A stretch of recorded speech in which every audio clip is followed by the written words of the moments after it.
Hello and welcome to the Shaw Local Bears Insider Podcast. We are back. I'm Sean Hammond, Shaw Local Bears beat reporter. He's Michael Dwojak, sports reporter extraordinaire. We're here to recap a heck of a game yesterday between the Bears and the Washington Commanders. By now, I know you guys have all seen it. If you're paying attention to the Bears, Hail Mary pass from Jayden Daniels at the end after what felt like such a struggle for 60 minutes to get the lead for that Bears team. They finally got over the mountaintop there with half a minute remaining. And then, of course, we all saw what happened with Jayden Daniels. Just a heartbreaking way to lose a football game, Michael. Yeah, I mean, especially for, how there are so many different angles we can take this game from, and I'm sure we'll address all of them. But, for how inept your offense looked for 3 quarters, and then to be able to put together 2 scoring drives and the controversy on one of them, but be able to kind of come back and then pick up the win, and then for that the way to just kind of happen. You were just kind of like, wow, the Bears are actually going to pick up a win here where they have no business winning a game. And at the end, they didn't. And maybe that's just, football gods being like, yeah, this isn't going to happen or anything like that. But, man, there is a lot to break down here and a lot to talk about, not only for this game, but, how this impacts this team this season and honestly moving in the future. I was sitting next to Herb Howard from the Bigs yesterday watching that game, and we kept saying to each other, like, man, this game's right there for the taking. Like, they're going to win this game. And just to see them finally break through with a couple of touchdowns late there, we can dive into the Doug Kramer situation a little bit more with the fumble on the goal line. But to see them do that, it's so deflating when you feel like you're about to steal a win. And the Bears felt like they were about to steal a win. They did not play well, at least on the offensive end. The defense, other than the Hail Mary, the defense played really well. But on the offensive side, it was a struggle all afternoon long. And you finally got a couple of scores there. You scored to take the lead. It felt like it was done at that point. But, man, with an arm that Jayden Daniels has, you're never out of it. The Bears learned that the hard way in this one. Thank you for joining us live. I know we're doing this at a weird time for us. It's 3:00 in the afternoon. I had to travel back from Washington. We were listening to Matt Eberflus and Tyreek Stevenson spoke today from Hallis Hall over Zoom. And so we can get into that a little bit, but thank you for joining us live. You can ask us questions in the chat. We will address your thoughts, comments, concerns as we go ahead. If you're listening to us later on Spotify or Apple, do us a favor, leave us a review. And keep an eye out on our Twitter pages. We'll let you know when we're going to go live if you want to join us live. And if you are listening on YouTube, hit the thumbs up. That's a great way to support the show as well. Michael, we're going to dive into our winners and losers. I'll kick it off because I'm just going to go with the obvious one here. It's Tyreek Stevenson as loser number one. It's a loss, so we're going losers first. Bears fans have all seen the clips on social media. He clearly wasn't paying attention at the start of that Hail Mary play. And they said this morning or this afternoon, rather, Matt Eberflus said he should have been the one, boxing out number 85 there in the end zone. And that wasn't where he was. He wasn't in the right place. And that was, pretty obvious when you go back and watch that play. But I think we all needed to hear the Bears own up to that mistake too. And Tyreek did. He said he stepped up in front of the team this morning and put that on himself. And obviously that's what you got to do in that situation, but it doesn't really make it any easier to swallow. No, and it wasn't just that play, right? Like that play alone would cause you to be a loser, but obviously, he gave up a 61-yard pass on a one-on-one assignment in the first quarter that led to a field goal. He had a really, lack of a better term, stupid, unsportsmanlike conduct. I mean, he's just putting his finger into someone's eyes after a completion. It's just what, Matt Eberflus was asked about this. Kevin Byard was asked about this today, and we have the benefit of talking to them on Monday too, so that kind of helps with this podcast. But they were asked about Tyreek Stevenson plays with a lot of emotion and that kind of stuff, and is that just something you deal with? How do you deal with that? And Matt Eberflus says, you want to keep the emotion in there, but you got to find a balance, right? You can't be poking your finger into someone's eyes, right, after a play like that. You can't, the one-on-one assignment, okay, maybe, I know Stevenson was dealing with an injury a couple weeks before, so maybe he just got burned. That happens on a one-on-one play. But the PI call or the pass or the personal foul, and then the him apparently he said he was cheering with Bears fans, not taunting Commanders fans when the play started. But man, you just got to be there, especially because it is such a close game, and this game is important for what you want to do this season. You can't be go celebrate with them after the game. Go cheer with them after the game. You can't be. I think it was roughly like 3 seconds of the play time by the time he turns around and he's like, Bears fans are pointing and they're saying you need to turn around. The play has started. So just undisciplined play, and a lot of people are asking, do you bench him? You don't cut him, obviously. You're not going to cut a talent. You can't cut him. Stevenson, that's ridiculous. Your second round pick a year ago. Right. And he has the talent. It's just, what do you do about that? And I'm sure a lot of people aren't satisfied that Matt Eberflus is we're going to handle it internally and we're going to hold each other accountable. So, so much to deal with, so much to, look at here, because it wasn't just one play. I know that the one play, the Hail Mary, is going to be everyone's focus, but there's so much that went wrong in this game that even allowed the Hail Mary to be a focal point of this loss. Yeah, look, this is who Tyreek Stevenson is, as far as the fiery way that he plays the game, the passion he plays with, and sometimes that backfires. We've seen that multiple times. We saw that multiple times last year. We've seen that, we obviously, you saw that several times throughout the game. And yeah, you're going to get beat one-on-one. That's going to happen.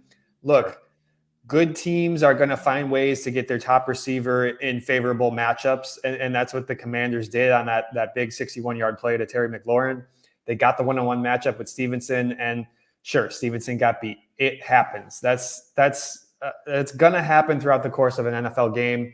You're not going to have, not every one of your defensive backs is going to be elite Pro Bowl level talents. You're going to have some weaknesses back there, but it's all the extra stuff that you really can't put up with. And I don't know. Matt Eberflus said, they're going to handle it internally. I still wouldn't rule out Stevenson maybe being benched for whether it's a few plays, whether it's the first quarter. I don't know what it would be, but I wouldn't rule that out. I know that Flus isn't going to tell us what that is, but we might see something at the start in the first quarter against Arizona that, we might see Terrell Smith out there. And the fact that Terrell Smith is back healthy for the first time in several weeks gives you some confidence that you could be able to do that. We did see Smith a few times in that game. He was kind of working his way back into the action. But yeah, it's just an inexcusable play. And you can't have your back turned. Like you said, Michael, you can knock that ball down you got a couple seconds on the clock, finish the game, then start celebrating with the fans. You can't do that when the game isn't over. No, and it's just you're not, I know he's a young player, right? Obviously, but he's not new. He's not a rookie. He's been in these situations and he's played in relatively, bigger games and that sort of stuff. So he should know you can't be doing that, especially, no matter if they are 50 yards down the field. And obviously no one is going to, it's not going to take someone a second to go 50 yards down the field and you think you have enough time, sure, whatever. If you explain it away in your head that way, okay. But you can't do that. That's just undisciplined play. And that's just, for how much we've given Matt Eberflus credit throughout the years of keeping everything, sound and that sort of stuff, especially last year when things broke down. That's just the play that can't happen and that can't be let go. And I don't know if you want to get into it now, but just, Cole Kmet's comments today about players taking it easy, kind of, laying back and maybe not doing it the full way. And it is on the players because the coaches can't see everything. That's not great to hear, right? It's Monday and one of your offensive captains is saying that some guys are taking plays off at practice or they're not fully committed. These are not great things you want to hear, midway through the season, what's supposed to be a springboard season, right? No, you absolutely don't want to hear anything like that. And it's disheartening to hear a comment like that. There's a comment in the chat here from Mike Johnson. Speaking of coaches not being able to see everything, Mike asks, did Flus consider using a timeout? before the last two plays. And Flus was asked about this, and his answer was, when we lined up and right before the ball was going to be snapped, our guys were in the right place. I mean, Tyreek Stevenson was in the area where he was supposed to be.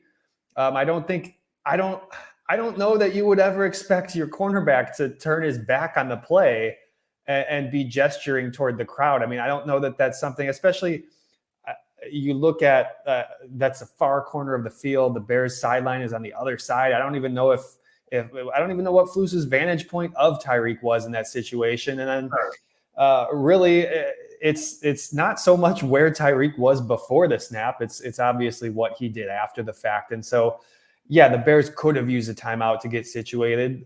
You can't save them. They don't carry over. Maybe they should have either way. But Flus, at least his answer was he felt good about where his guys were lined up.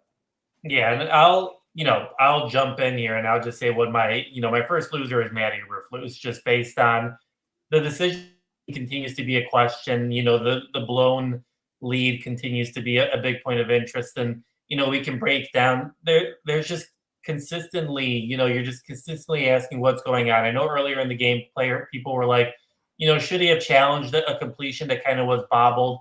I felt like the Commanders did a pretty good job of getting on top of the ball pretty quickly. And it was in the second half, so I don't think you really wanted to.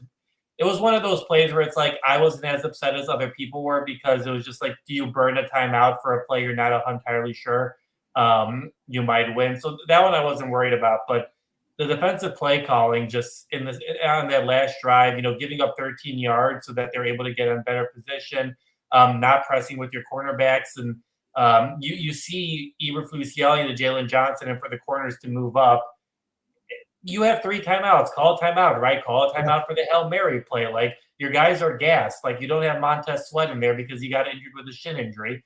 Call a timeout and just get your guys situated. Just who cares if you call a timeout and you give the Commanders more time? Because they're going to execute no matter what. Or they're what is the difference? What they're trying to do.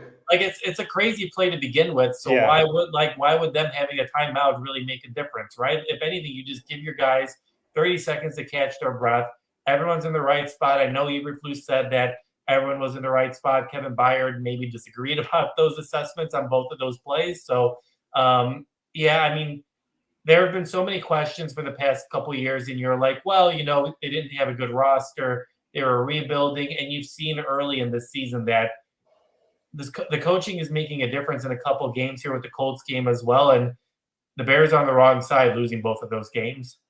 Yeah, Gerald in the chat, thanks for joining us. Gerald says Kevin Stefanski used all his timeouts yesterday on the final play. I did not see that. That's really interesting, though, if that's the case. I mean, yeah, like, you can't save them, so why not just use them?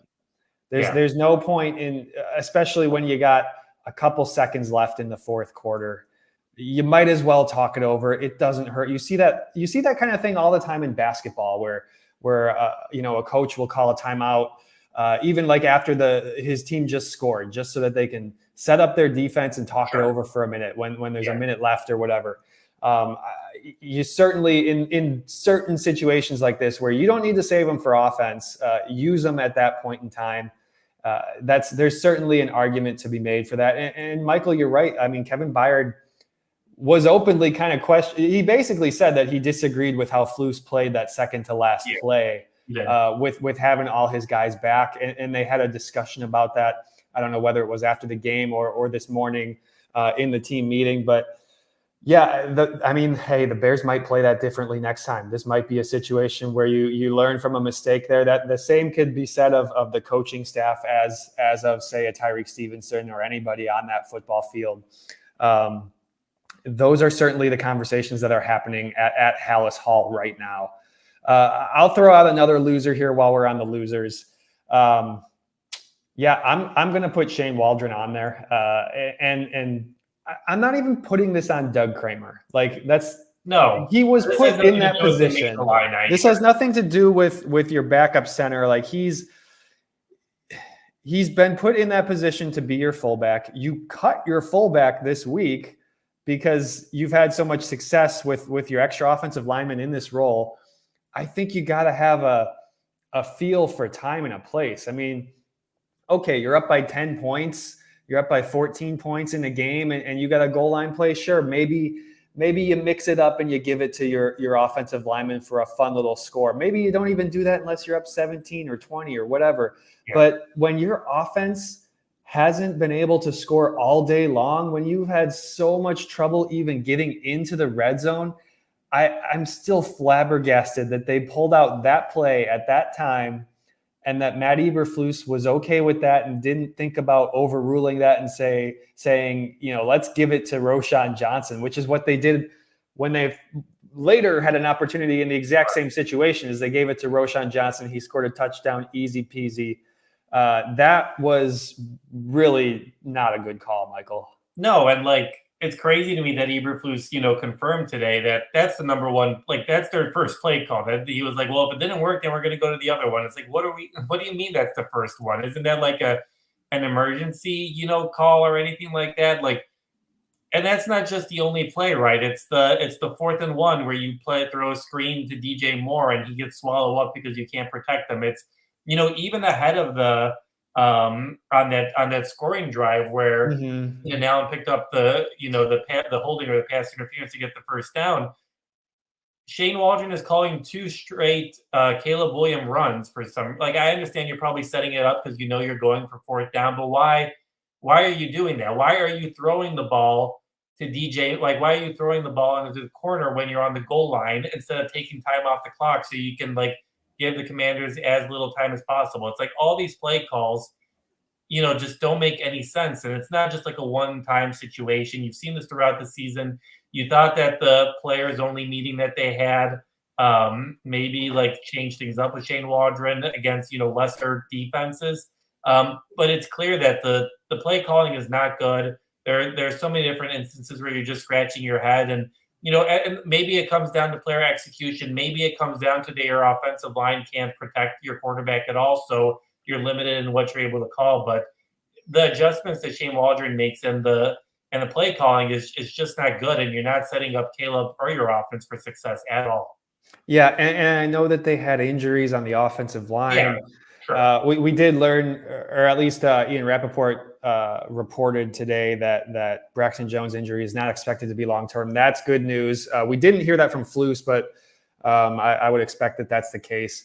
But yeah, you lose Braxton Jones, you lose Tevin Jenkins in the same game. I know you're injured on the O-line, but the problems were well before that. The problems started in the first half. I mean, this offense couldn't move the ball.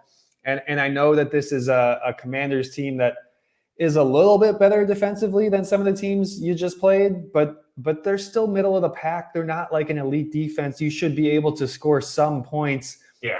I after the bye week, I was just so surprised to see the offense fall down, regress in the way that's probably too dramatic of a word, but they played a terrible first half. They didn't score any points. I was very, very surprised to see that, given the weapons you have on this team. We saw some uncharacteristic misses from Caleb Williams, some things that maybe we hadn't seen since week 1 or week 2 when he was first starting off, just missing a couple of easy ones. Sure. That's obviously not how you want to start off the day. And yeah, it just felt like there was really no flow for a lot of that game until maybe the late in the third quarter, early fourth quarter, when DeAndre Swift, kind of sparked that offense with that touchdown run. Yeah, it just wasn't there. And, I know the argument for us, the last couple of weeks was, well, who are they doing it against, right? Where is this offensive success coming from? But you thought that, we gave Eberflus credit. His teams always come out well out of the bye. I know they were 1-1, but they looked good in both of those games, and they just looked bad. I mean, all right, the offense looked bad. The defense held the Commanders to 3 field goals in the first half after they were in the red zone. That was a really strong performance for one of the top offenses in the league right now. But offensively, for you to just come out and just look flat like that, it's disappointing, not only for this season, but just for the development that you're hoping to see moving forward. Michael, you got any more losers before we try to spin some positives here?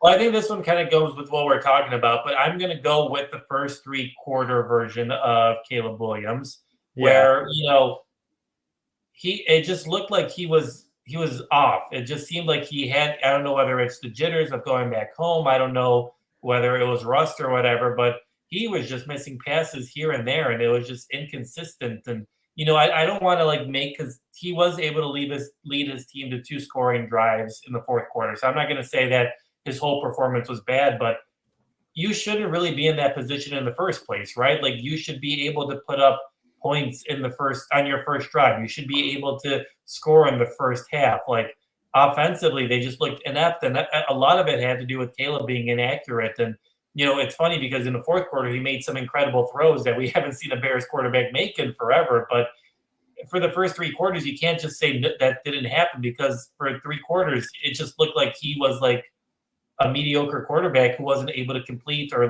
wasn't accurate at all on any of his throws.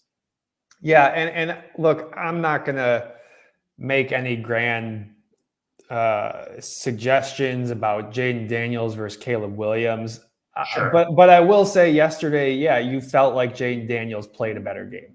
I'll keep it that simple. Like you saw the deep ball ability, you saw his mobility was really impressive. He had a really high time to throw in that game, and he was doing a good job scrambling out of the pressures that the Bears were able to get. I know Montez Sweat chased him down one time, but really only 2 sacks for the Bears. And Jayden was running around. You know what? I'll segue this into my first winner, because I thought Jayden Daniels was a winner in this game. If he was scrambling really well, and he was throwing. I saw this stat from Next Gen Stats. Let me make sure I get this right. Jayden Daniels was 14 of 17 on passes from outside the pocket for 226 yards. Obviously, that included the Hail Mary and the yardage there, but that is just a really, really impressive day when you're running outside the pocket, when you're taking a long time to throw the football. He's a tough dude to track down, and that was an impressive performance. You want it to be, if you're the Commanders or a Commanders fan, you want it to be better in the red zone, of course. And props to the Bears D for really playing a nice game in the red zone. We saw that in that Rams game a few weeks ago. We've seen that throughout the year. But I thought Jayden Daniels played better than the 4 field goals earlier in the game would maybe indicate. Yeah, and I think that says a lot about the defense, right? Being able to limit him in those opportunities. I know one of them was almost a touchdown, but then it was rooted in completion for Ertz. But yeah, I mean, you saw what he was doing. Like, he was able to skip over sacks sometimes, just like knowing exactly when to jump over a diving player. Like, the talent was there. It didn't seem like sure, some passes seemed a little off because he obviously has bruised ribs, but he seemed very consistent for most of the game, and honestly, showed why he is at this point probably winning the argument between Caleb.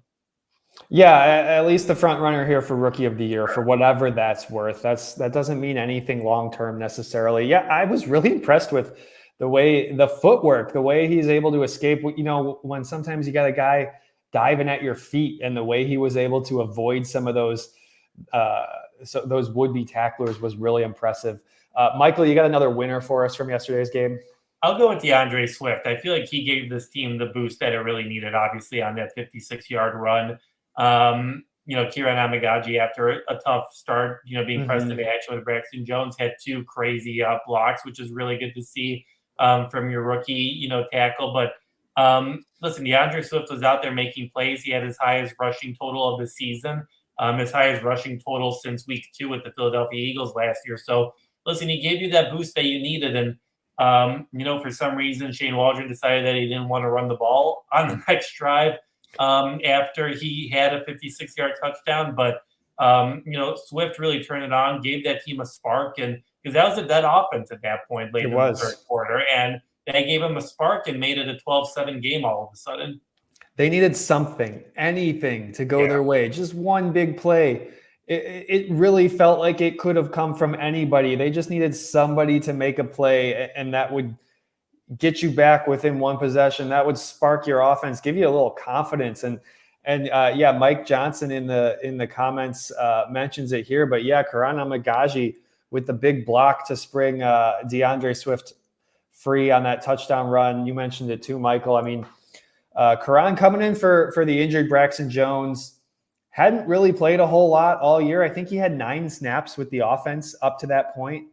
And obviously we're talking about a rookie from Yale, from the Ivy League, who hadn't played in a game in over a year, a full calendar year. He didn't get any preseason action, just barely started, just barely got back onto the field at the tail end of training camp after the preseason games were over.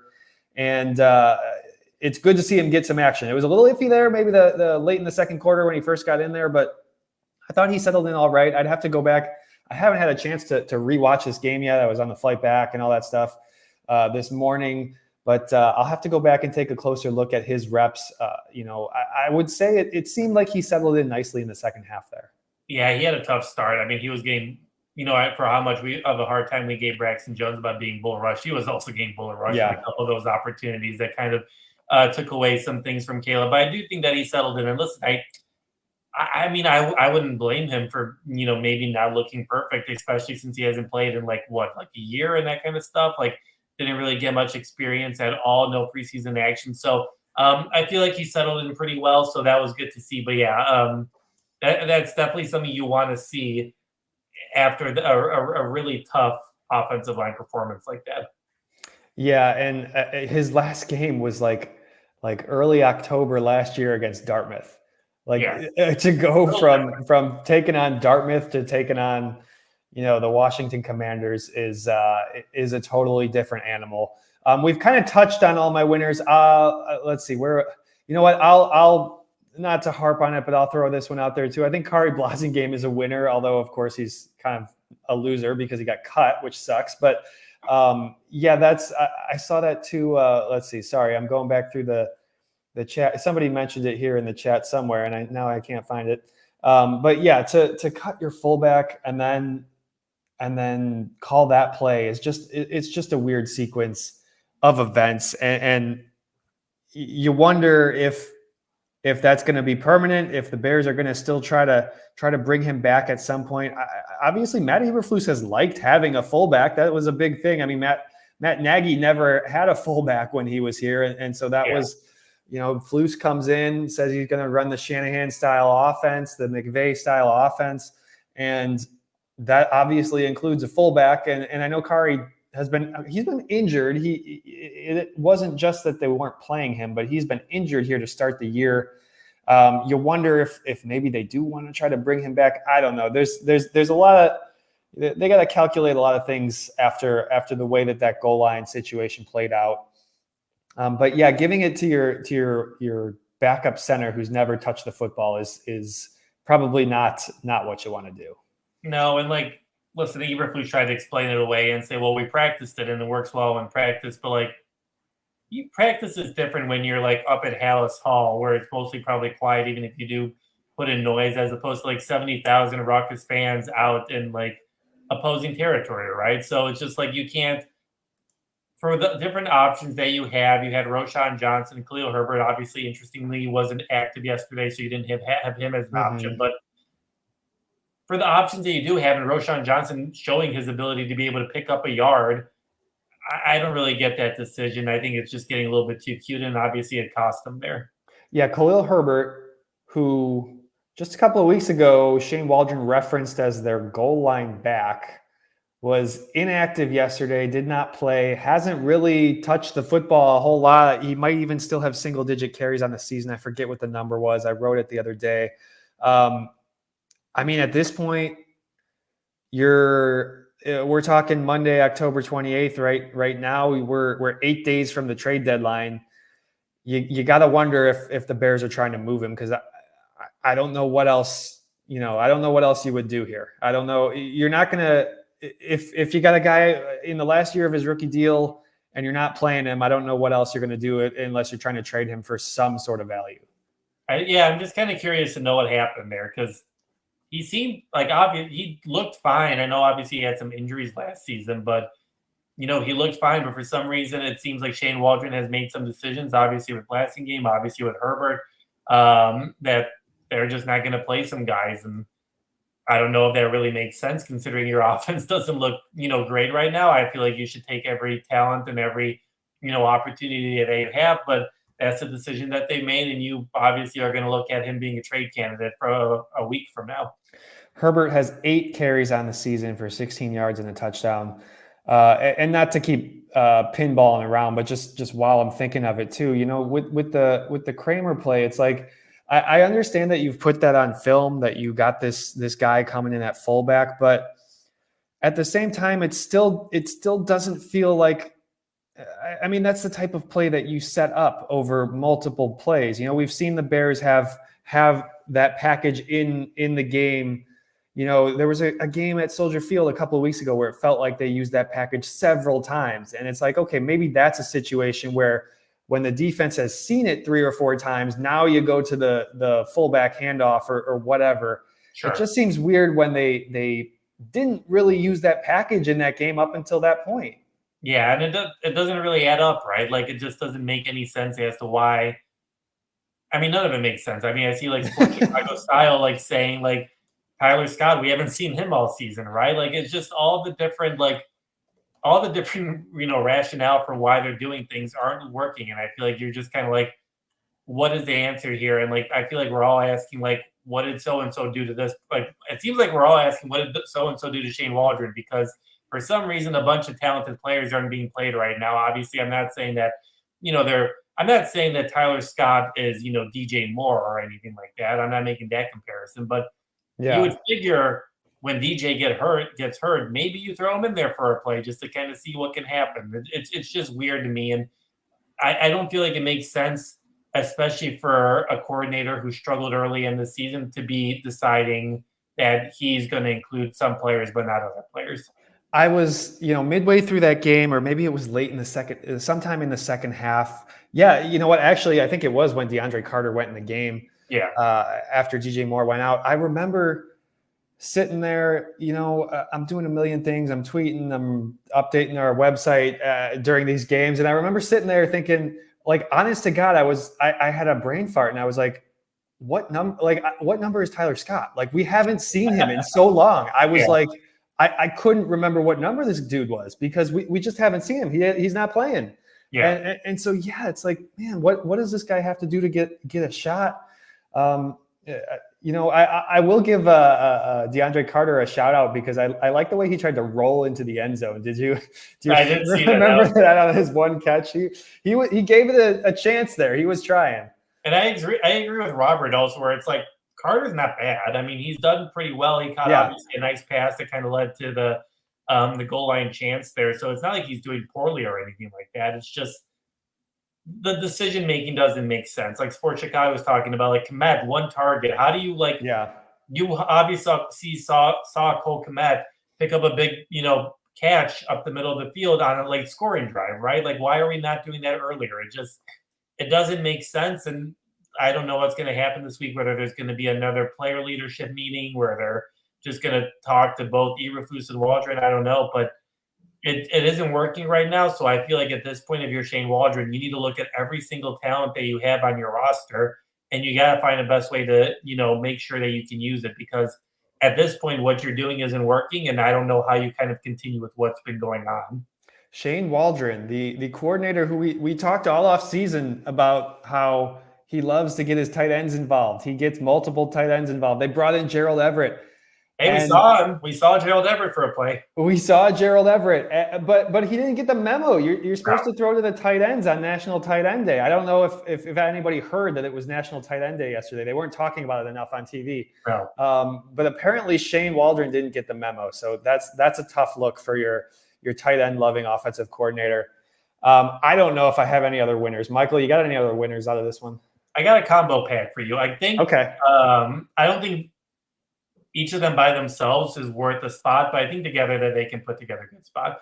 I think Montez Sweat had a good comeback at home. He had a sack.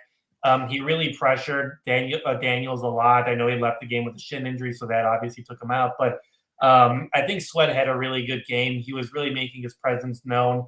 And I think he really made Daniels uncomfortable on some throws, other than the rib injury too.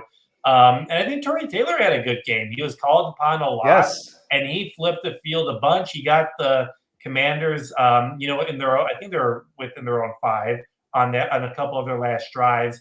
And the Bears defense were obviously able to get a stop there in order to, get the ball in favorable position and to move it forward. So for how much, Tory Taylor, has kind of been hit or miss so far, I thought he had a pretty good game on Sunday.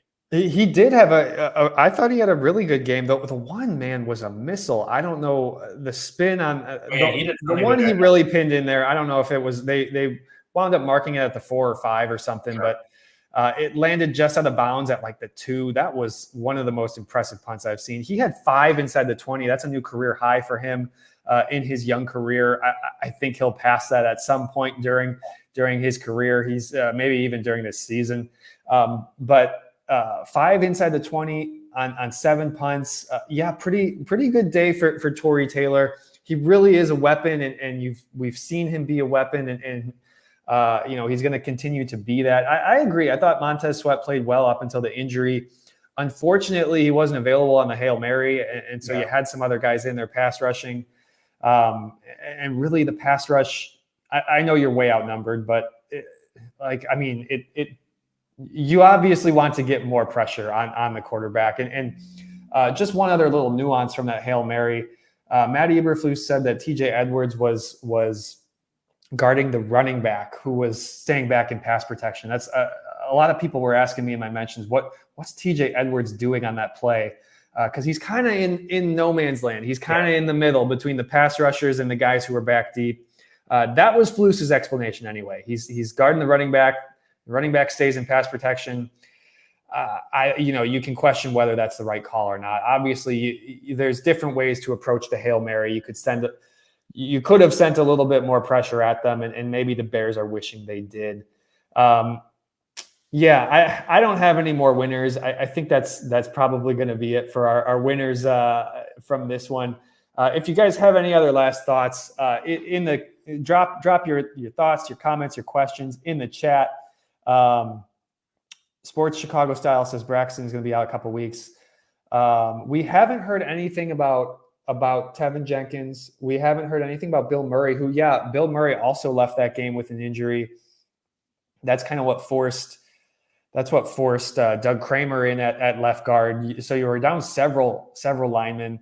I think it's interesting too because Larry Borum is healthy. He's back. He was a full participant in practice on Thursday and Friday. They decided not to activate him off IR for this game.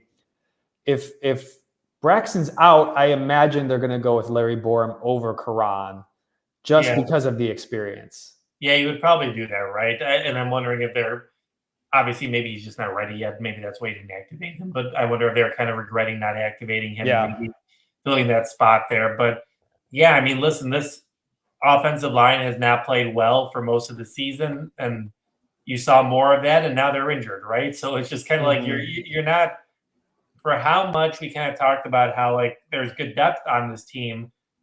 That's gonna get tested now because you got the Cardinals coming up, you got obviously New England coming up, and then the tough part of your schedule starts with Green Bay as well in the 3 weeks. So these guys need to heal up, or you need to find some different, whether you're just running with Caleb, whether you're, getting the ball out of his hands under 2 seconds, if that's possible, you need to figure something out because I don't foresee the play getting better, especially with more and more guys getting injured.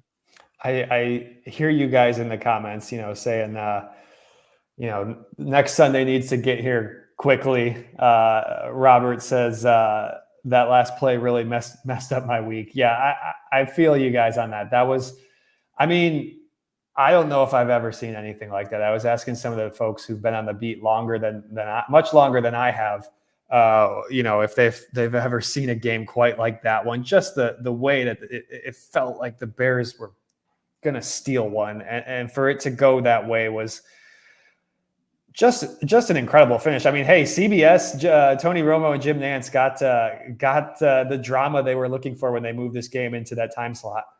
Yeah, definitely. They definitely got the drama that they wanted, and now obviously Bears fans got the drama. I don't know if they really wanted the drama, but listen, I asked you on Friday whether this is a big game for Matt Eberflus or whether we're going to get some answers, and I think, unfortunately, we did get some answers. I think you're getting more questions as to, I think the seat is getting hotter. I think more and more people are now getting frustrated with, he's a very good defensive coach. Obviously, that defense is great, but is the coaching responsibility becoming too much? And I think this is a big there are so many things that go on during an NFL season, and it's such a cliche to compare it to a roller coaster, but it is, where it's like so many things happen during a regular season where you're just like, and in the moment you're like, oh, this is going to define our season, and now it's all downhill from there. Where in a couple weeks you could beat the Cardinals, you can beat the Patriots, and beat the Packers, and you're just like, oh, that was a weird blend. It's like the Colts game, right? Where after the Colts game, everyone's like, well, this, things are not good, things are not great. And then you win a few games, you're like, oh, it's just a good learning moment. So listen, last year the Bears dealt with a lot of adversity, and Eberflus was able to kind of get them out of it. It'll be interesting to see what this week is like, and whether they learn a lot from this game, and whether they just rebound from it and, learn from it, or whether it's going to be what defines the season and eventually cost people some jobs. 17 games seems short on paper. It does. But when you spread it out over 18 weeks, it's a long season. And remember, this team last year was 0-4, and still somehow in mid-December they were in the playoff hunt. And I know it was like a brief couple of weeks there where they were back in the hunt. But they had a shot there. They on some level controlled their own destiny. And so you're maybe to put a bow on this discussion, like and Cole Kmet was saying this too after the game, like that Hail Mary doesn't have to define this team right now. They're sitting there at 4-3.